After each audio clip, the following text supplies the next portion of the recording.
Bonjour à tous et bienvenue pour une nouvelle émission de Retour en salle.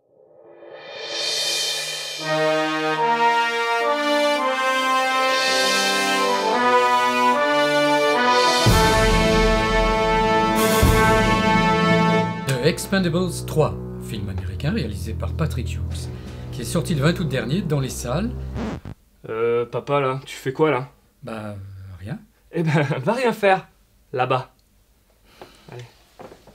Putain, je te jure. Sans déconner, c'est papy qui font de la résistance. Oh là là, j'aurais jamais dû l'amener voir The Expendables 3 au ciné. Ce film est dans la suite de The Expendables 1, sorti en 2010, et de The Expendables 2, sorti en 2012. Ces films, bourrés évidemment d'un max de testostérone, ont vu le jour grâce à la volonté de l'acteur Sylvester Stallone de retrouver au cinéma les films d'action qui sentent bon les années 80-90. Ne voulant donc pas raccrocher les gants, et comme on n'est jamais mieux servi que par soi-même, Stallone embarque avec lui tous ses amis bodybuildés pour des aventures explosives. Je suis donc allé au cinéma parce que j'aime ça, et voilà ce que j'ai vu. Barney Ross, Christmas et le reste de l'équipe des Expendables sont confrontés cette fois-ci à un terrible ennemi, Conrad Stone Banks, une vieille connaissance de Barney.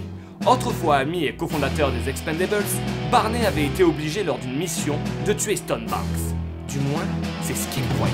Drummer, un éminent membre de la CEA, demande alors à Barney de capturer ce criminel et de le ramener vivant pour qu'il soit jugé. Pour ne pas mettre son équipe en péril dans cette mission aux allures personnelles, Barney décide de monter une nouvelle équipe bien plus jeune, plus vive et aux qualités plus...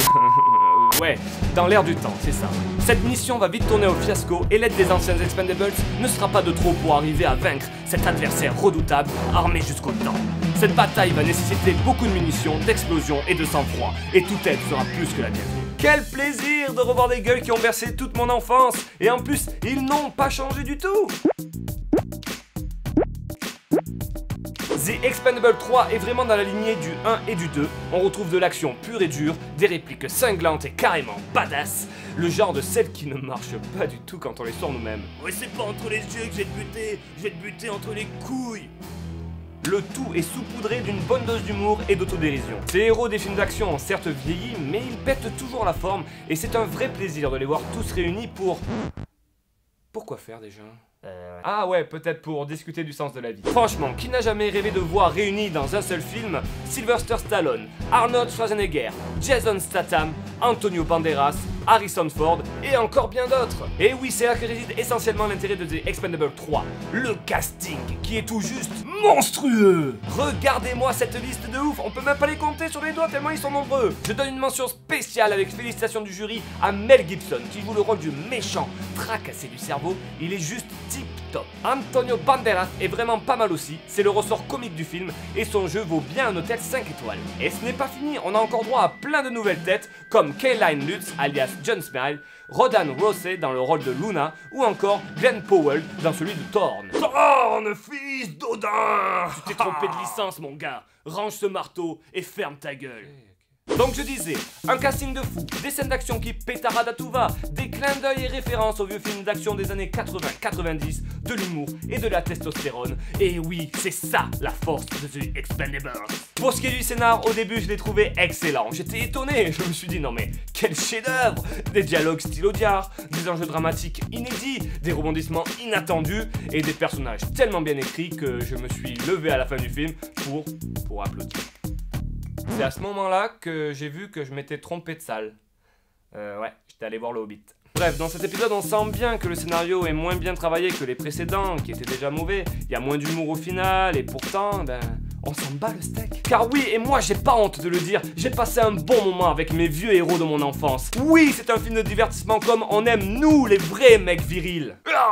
Et bordel, oui, j'éprouve un certain plaisir coupable à aimer ce genre de production qui joue la carte de la nostalgie.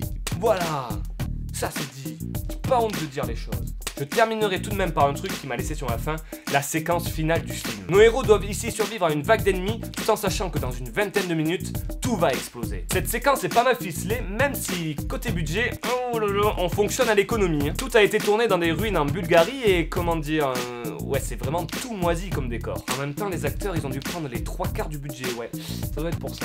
Pour moi, la mise en scène reste correcte. Il m'y manque un brin de... comment dire ça Il manque un brin de scène badass. Mais oui, et voilà comment moi j'aurais fait cette scène.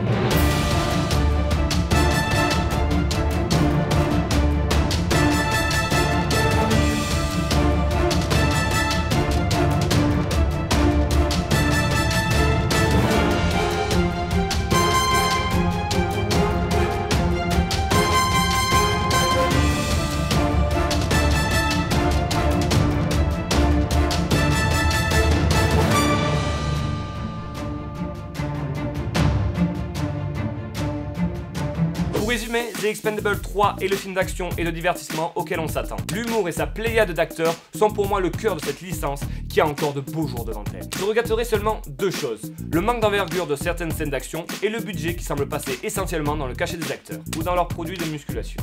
On va savoir. C'est quoi ce bruit? Non.